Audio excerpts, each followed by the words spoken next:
How do you take your coffee? It depends. Lately, so historically, it's usually been black. I use a kind of like a mocha. We call it greca in Spanish, but I use a mocha at home with espresso, so like very strong. But lately, I've been putting just like splash of milk, maybe a little drop of sugar, but for the most part, it's black. All right. Probably 80% of the time, it's just straight black, no sugar. Our lineup today is completely black from different roasters around the county. There's one from the east side. There's Six Shooter from Collinwood area. And then we have some over off of Detroit, and then one from the Buckeye Woodland neighborhood as well. So cool. Awesome. Feel free to taste as we chat, Okay. and tell us what you think, if there's any favorites. For sure. Let's talk about A little sweet. the land bank this year. Yeah, absolutely. Yeah, what's going on here? We've got things popping up, changing, growing. What do those initiatives look like? Yeah, here? really cool, honestly. We're doing a lot of cool stuff. So this year, I think is really, I'm a year and a half in now, kind of officially into my role as CEO. Have, about 4 years. Next month, it'll be 4 years at the organization. This year is really honing in. We're going to be kicking off our strategic planning process, like officially, externally and internally here in the next couple of days. Really digging in kind of what can we do between now and the end of the decade, and really thinking about like, well, how does our mission evolve? Similarly, in that kind of same vein as thinking through operationally, like what are the types of things that we should be doing, right? So, we started our history 17 years ago as like the demolition organization. The organization that, like, if you had a blighted vacant property, you hit us up and we'd come in and help you solve that problem. So fast forward 17 years, 10,000 plus demos across the region. I wouldn't say the problem is solved. There's always some level of vacancy and abandonment in neighborhoods, and certainly in some neighborhoods more than ever. So I don't want to say the problem is solved, but in a lot of communities, the pivot has now been, well, how do we rebuild back these neighborhoods, And so I think that's where we're thinking through from our mix of services or our tools at our disposal. How do we become an ally to municipalities and others who are trying to kind of develop their communities and bring more opportunities to the table for their residents? And so a lot of the bulk of this year is going to be figuring that out. And at the same time, figuring out just ourselves, like our mix of what type of talent do we need that maybe we're missing and we can go out and chase and pursue, and how do we really become a more of not just the land bank, but really a kind of a regional development organization, right? Where we're partnering with folks across our county, across our region, to help them find success in whatever they might be chasing. Let me try this next one. Have you liked any of them yet? Yeah, I'm always solid. Six Shooter is always a good option, or Rising Star, excuse me. That was always an option. This one was okay. It was a little sweeter, oddly, kind of like less bitter, which is kind of interesting because it's just black. Okay. This one's pretty good. I don't know which one this one is, but it's pretty good. That's from Cafe Roig in Centro Villa. Oh, nice. Yeah, okay. I was going to say it tastes like Bustelo. It's just maybe that's what they use. I don't know. Yeah, but so far, all pretty good. I think actually right now, this is probably my favorite so far. We've talked a lot about internally. There's obviously a marrying of economic development and community development in our work, right? And most of what we've done historically has been more community development titled, even though it impacts economic development.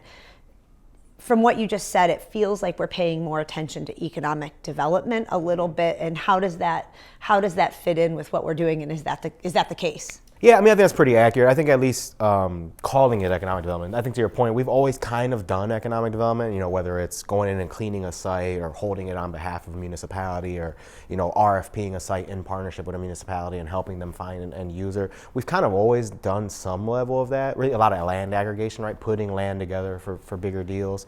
But we haven't necessarily kind of called it economic development, and we haven't necessarily always spent kind of the time and energy in thinking through, well, how do we do like beyond just the land? Like, of course, land is in our name, it's incredibly important, but there's more to development than just putting a piece of land together, right? Like, you can put a couple parcels together and still not have the elements necessary to really make a development happen, right? And so I think that's where we're becoming much more intentional of how do we, again, bring those tools that we've always had at our disposal, but how do we bring them to the table in a new way through new partnerships, through kind of thinking outside the box, and then helping elevate that platform. And that's not to say, to your point, that's not to say that we're going to walk away from community development. We still do community development work day in and day out, in neighborhoods. But thinking through, kind of going back to that last, the piece about, where communities are at today. it does feel like a lot of our communities are at a point now where we have to start thinking about the regional economy, right? How do we grow our workforce? How do we bring new jobs? How do we bring new businesses to the community? How do we uplift the existing businesses, the commercial corridors? And there does seem to be a little bit of a gap kind of in our ecosystem where there may not be an entity, solely focused on that. And that's not going to solely be our mission, but we can help in those spaces, And so, the way I look at it is like we could spend the next couple years going in strategically into communities and helping them build up those elements that they need to have a vibrant community, as part of our mission. And then we can think through, well, then what comes next for us? Good. We've formalized some systems in, where's that from? The Tavern. This is over in Buckeye, right? Yeah, that's we've done work with the Willards, who own that. This is kind of hazelnutty. I don't know if it's good though. Intentionally? It's got like a nice little flavor to it. Nice.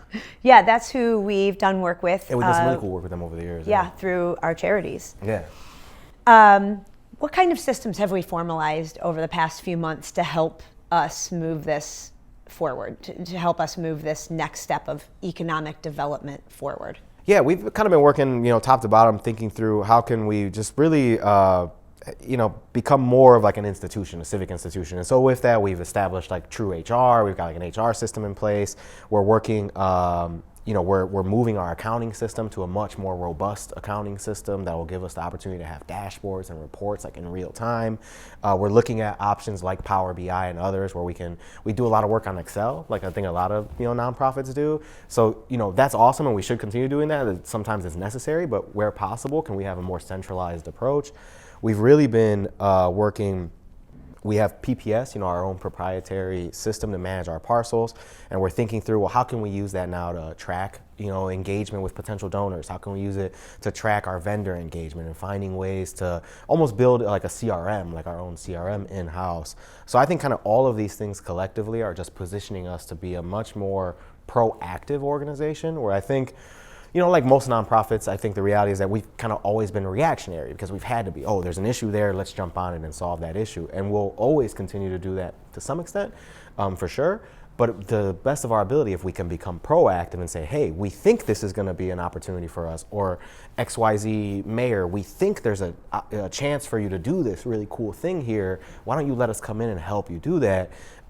Those systems, that system alignment is what will allow us to do that really effectively and efficiently.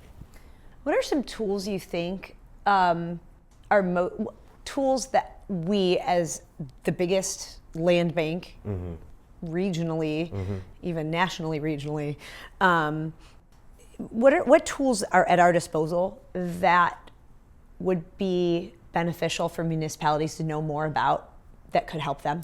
Yeah, absolutely. So I think some of the tools is, we have a 17-year history of doing demolition at scale. So I think a lot of communities, particularly smaller municipalities, do kind of struggle with the demolition side of like, well, how do you deal with vacancy and blight? And right now there does seem to be, like kind of when you think about like code enforcement and building and housing across the country, but we're seeing it in our region too, there's unfortunately just like a lack of personnel. Like there's just not really people in that world. I think a lot of folks don't realize that code enforcement is like a career, and so we're seeing kind of as the municipal government structure is changing, there's opportunities for us to come to the table and help folks, maybe potentially with that code enforcement component, certainly on the demolition piece, on the nuisance abatement, kind of those kind of traditional things we do. We also have now built up a really strong real estate development, arm of the business, where we've been strategically working in historically disinvested neighborhoods.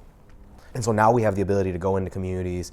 There might be a mayor who says, hey, there's a corner of my community that it's not performing to the level that it should, right? Like for whatever reason, we haven't really been able to kind of unlock the potential of this corner of my community. We can come and say, hey, well, look, here's how we can help you. Maybe there's an appraisal gap, right? The cost to build a house exceeds the cost to sell it. Well, we can come in and demonstrate to you how we've been able to close that appraisal gap in other communities.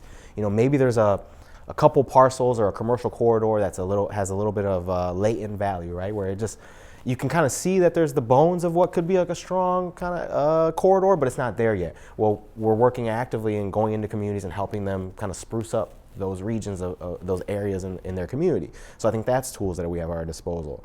We also do, as a land bank, we do have the ability to hold things tax exempt, and so oftentimes we can be kind of that pre-development arm for a municipality or a government or a nonprofit partner, and saying, hey, it's going to take you 2 to 3 years to figure out exactly what you're going to do with this piece of land. Why don't you let us come in and hold it for you? We'll maintain it, we'll manage it.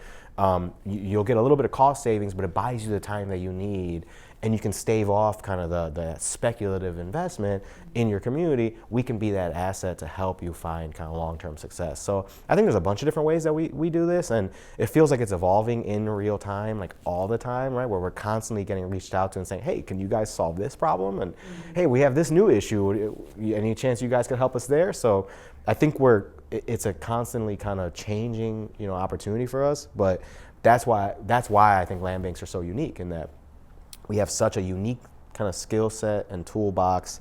And to your point, we've been around the longest here in Ohio, and probably have the most unique kind of type of work that we do, that now we're being viewed as a partner for kind of a bunch of different types of kind of development that maybe historically folks didn't think land banks were a good partner for. Mm-hmm. Right.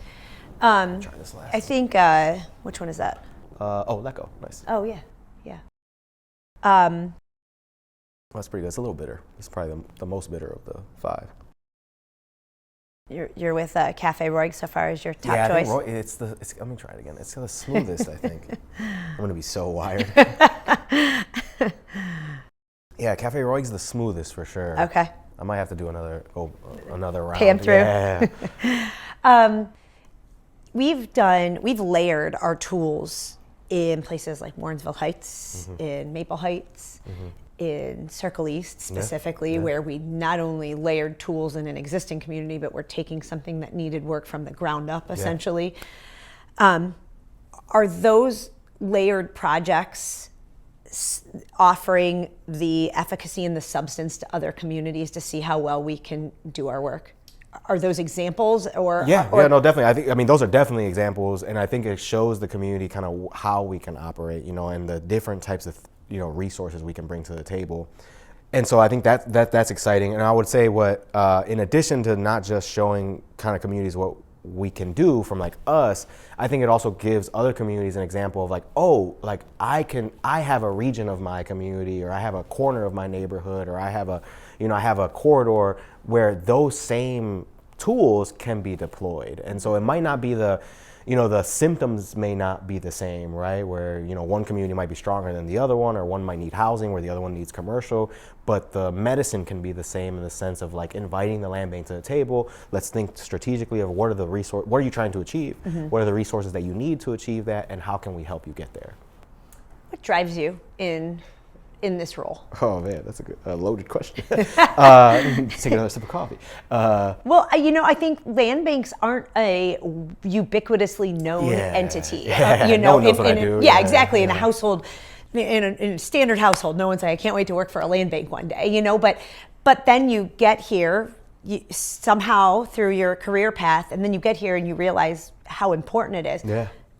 What took you here, and what keeps you here, and what feels right about being here? Yeah, I mean, how I got here is kind of funny in the sense that, like, I think this probably goes for a lot of our colleagues. Like, I don't think anyone, to your point, I don't think anyone set out to be like, I want to be a land banker, Although I did recently meet someone who said that to me. I was like, whoa, that's cool. Like, yeah, hey, that's awesome. First one. Yeah, it's like, okay.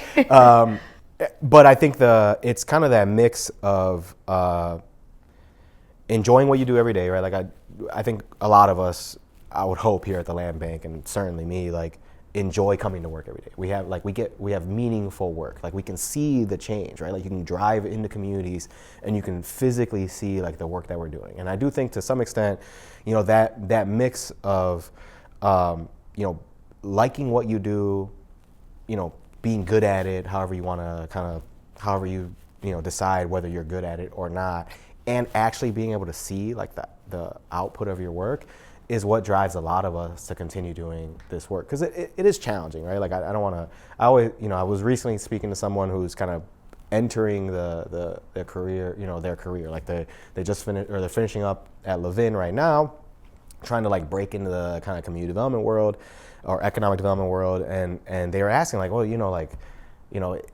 is it easy? Like, it seems like it's easy, and it's like, it's cool that people think it's easy. But the reality is that like it is challenging work, and oftentimes like it's challenging work because we're solving problems that haven't really been solved before, right? Like, we opened our doors in response to the mortgage foreclosure crisis. In our lifetime, that was the first time we'd ever seen that before, and so we didn't know like what was going to happen. And when we opened our doors, it was kind of like early on, it was kind of a joke of like, oh, we'll see what happens, right? We were the first county land bank. And I think a lot of folks were trying to see whether we were going to sink or swim. Fast forward 17 years, now there's 71 county land banks in Ohio, where I think people have seen like, oh yeah, there's value here. But there's this kind of element of the challenging part of the work is that we're solving new problems that haven't ever really been approached before. And I think that's kind of what drives me, is that like we're constantly looking at, well, how, instead of when we face an issue, instead of saying, oh man, we can't do this anymore, it's like, well, what can we do? How can we solve for that problem? And I owe that a lot of kind of that thinking to my predecessor and Gus. Gus, who founded the organization, he thought that way too, of like, well, as opposed to that being like a hurdle that we need, that's going to stop us, how do we create a path to overcome it? And having that ethos of like, all right, well, how do we solve for this? And okay, all right, we solved for that problem, this new problem presented itself. All right, well, how do we solve for that problem? Who do we need to reach out to? Who do we have to contact? Who do we have to advocate with or for, on behalf of someone? And so kind of that constant churn of like, no 2 days are alike is, I think, the main thing that drives me.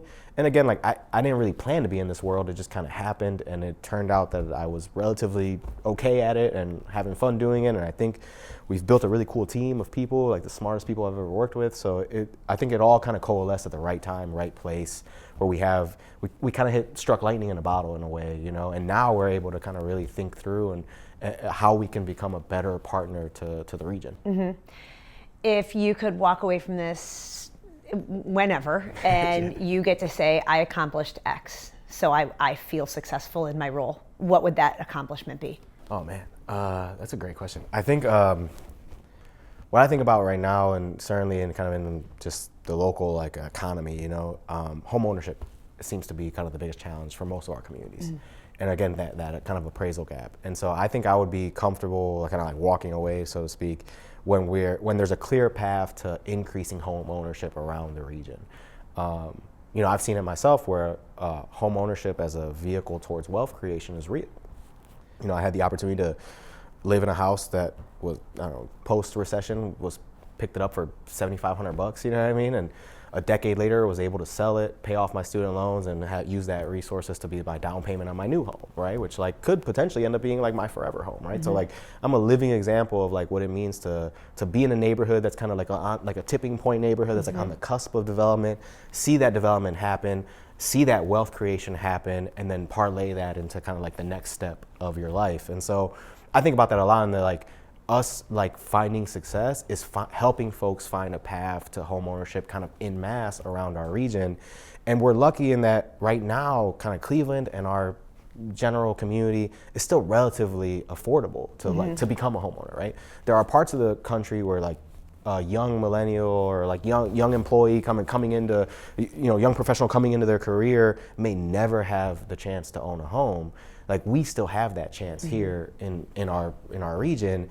And so to the best of our ability, how can we unlock that for more and more people? And how do we bring our partners to the table, the Habitat for Humanity, CHN Housing Partners, the community development corporations, the city, right? How do we bring all these resources, all these partners together to help create that true path for folks? And I think that's like, if I can successfully help create a path to increase home ownership, I think that's like a win, that's success. Yeah, that's great. What makes Cuyahoga County great to you? It's funny. Somebody just recently asked me a very similar question about why Cleveland. Man, like we have so many resources here. Like Cleveland and Cuyahoga County, in my opinion, have basically everything to offer that every major American city has to offer. We're like a little slept-on gem, right? Like we have arts and culture. We have a lake, so we have fresh water. If you like water activities, we have a lake. We have amazing parks. We thankfully, again, going back to the home ownership, we have a bunch of really cool communities. You can kind of live in any type of community, whether it's a century home or a post-war home or a brand new home. Like there's options all around us, right? It's relatively easy to get around. Like you don't have to sit on the 405 for an hour and a half to get to work every day, right? So, you know, my buddies around in other parts of the country, they're like, man, like you guys kind of have it pretty nice, you know? Like, and so we have all 3 major sports. So I think kind of all of that collectively, like, it's really what you make of it, but in my opinion, like we have all the elements of like having a well-lived life. Like you can pretty much do anything. We have good schools, like, right? Like kind of all of that together is really why I think Cuyahoga County is like the place I could see myself staying, you know. I don't really see why I would leave, you know. And it's funny, is like growing up, I always thought I'd get out of here, and then, you know, fast forward 30-something years and like, I love it here, man. I don't want to go anywhere, you know. So it's pretty cool. It is such a good. We have good people. I think that's like another piece of our county is like the Midwest charm. Yeah, we have a Midwest charm. It's one of the most, like, you know, it's one of the most welcoming places. You know, I think I think another really cool thing, like we're just super like culturally diverse and open to that diversity, right? Like we have all different types of ethnic kind of enclaves and groups, and we've historically been like a very like culturally diverse place, and so I think it's cool to see that, you know, in a real way too, where you don't really get that in the States other than in very large cities. And so again, we're kind of like a microcosm of what kind of like the melting pot is, you know. Yes. All right, last question. Where's your go-to coffee shop? Ooh, my go-to coffee shop. Maybe not one of those. Yeah. I won't name names just because I don't want to shoot anyone down. I live in Cleveland Heights. There's 2 within walking distance of me. One on Coventry, one on South Taylor, and those are my go-to just because of proximity. Got it. Know? Really, you know, but realistically, I make coffee at home 90% of the time. I hate to say it, but like I feel like I make better coffee than a coffee shop, you know, like just because I have my, like, it's back to like the old school kind of Puerto Rican approach to coffee. But yeah, those would probably be my 2 go-tos. Got it. Thank you. Cool. Appreciate it. Thank you.